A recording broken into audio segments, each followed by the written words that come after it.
Long before his name became legend, Sinbad the sailor stood at the edge of a restless sea, watching the horizon glow like molten silver. Though he had sworn many times that each voyage would be his last, the sea always whispered promises of wonders yet unseen. His bold and unquiet heart always answered. On this voyage, waters were calm, wind filled sails gently, and the crew spoke cheerfully. Yet on the seventh evening, as twilight deepened, the ocean began to shimmer in a way none of them had witnessed before. The waves reflected not merely the moon's light, but seemed to glow from within, as though liquid silver flowed beneath the surface. The sailors murmured in fear. Some claimed it was hidden treasure. Others feared enchantment. Sinbad, standing firm at the prow, felt neither greed nor dread, but curiosity. He knew the sea rewarded courage guided by wisdom. As night gave way to dawn, a shape emerged from the luminous waters, a distant island rising like a polished jewel. Its shores gleamed pale and bright, trees dusted with silver light. No chart marked its presence, no sailor's tale described it. Yet there it stood, silent and beckoning. Against his men's anxious protests, Sinbad ordered the ship closer. Anchors dropped with heavy splashes, and a small boat was lowered. Taking a handful of loyal sailors, he rowed toward the radiant shore. The sand beneath their feet shimmered like powdered metal. The air was warm, yet carried a strange stillness. Not a bird sang, not an insect stirred. The silence felt watchful. Then the water near the shore rippled. At first, Sinbad thought it a trick of light, but the ripples multiplied, spreading outward in widening circles. From beneath the surface rose a creature unlike any they had seen. A crocodile, vast and imposing, its scales reflecting the sun like hammered silver. Its eyes were not dull and predatory, but sharp and intelligent. Another surfaced beside it, then another. Within moments, dozens surrounded the shallows, their gleaming bodies forming a living wall. The sailors stumbled back in terror, but the crocodiles did not lunge. They waited. From the center, a larger form emerged. This crocodile bore upon his brow a circlet crafted of shells and pearls, and around his neck hung strands of luminous coral. His presence radiated authority. When he spoke, his voice was deep and resonant, like distant thunder. "Who walks upon our sacred shore?" Sinbad stepped forward alone, though his heart pounded. "I am Sinbad of Baghdad, a traveler of seas and seeker of knowledge. I come not as conqueror, but as guest." The great crocodile regarded him in silence. The other creature's eyes glinted with cautious intensity. "You stand upon the island of silver tides," the king declared. "Few mortals have set foot here and lived. Fewer still have spoken without trembling." Sinbad bowed respectfully. "If my presence offends, I shall depart. But if your island hides a sorrow that I may ease, I will listen." At these words, a subtle shift passed through the crocodiles. The king lowered his head slightly. "Our sorrow is ancient," he said. "Long ago, before men mapped the oceans, this island thrived in harmony. Our scales shone not from curse, but from blessing.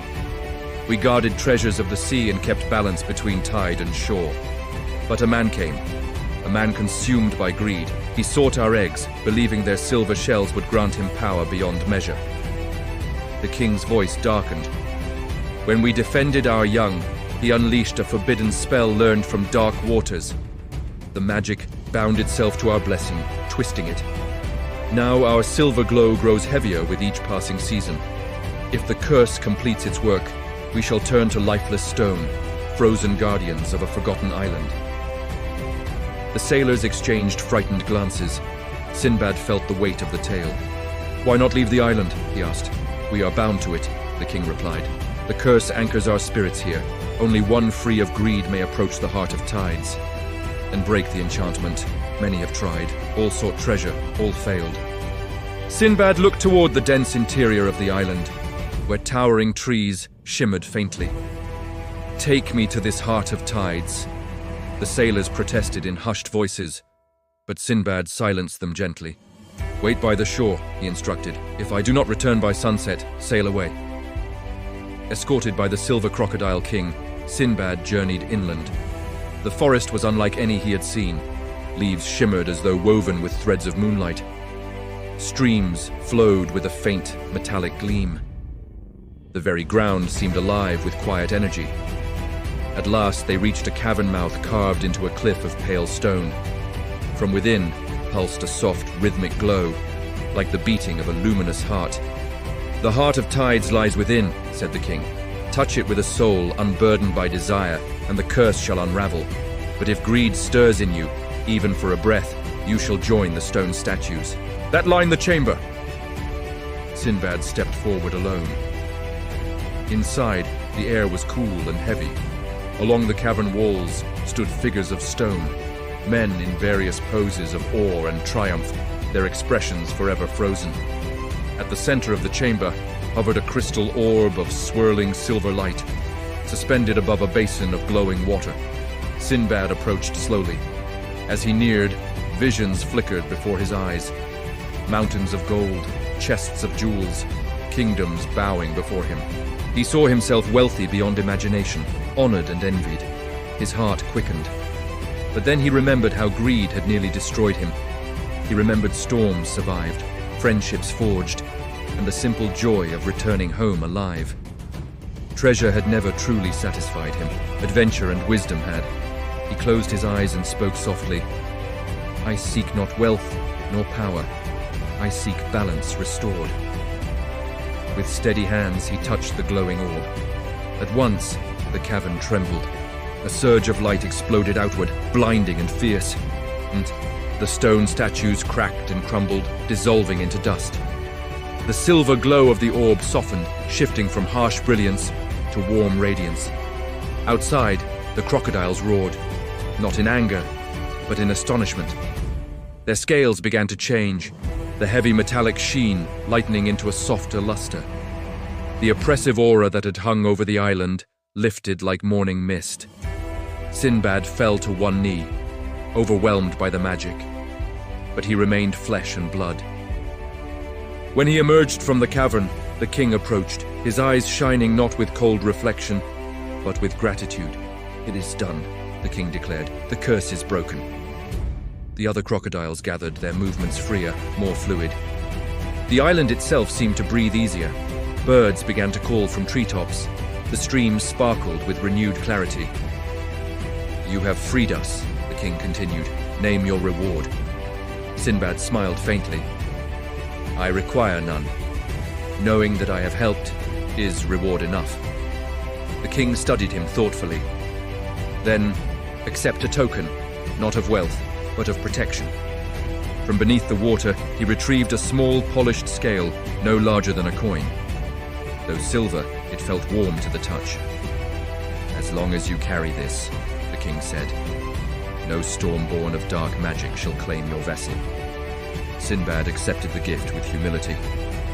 When he returned to the shore, his sailors stared in disbelief at the transformation of the island. The crocodiles no longer appeared menacing, but noble and serene. Even the water's glow had softened to a gentle shimmer. They boarded their ship as the sun dipped low. From the deck, Sinbad looked back. The king of the silver crocodiles stood at the water's edge, watching silently. As the ship sailed into open sea, the island's brilliance gradually faded into the horizon, until it seemed no more than a trick of light.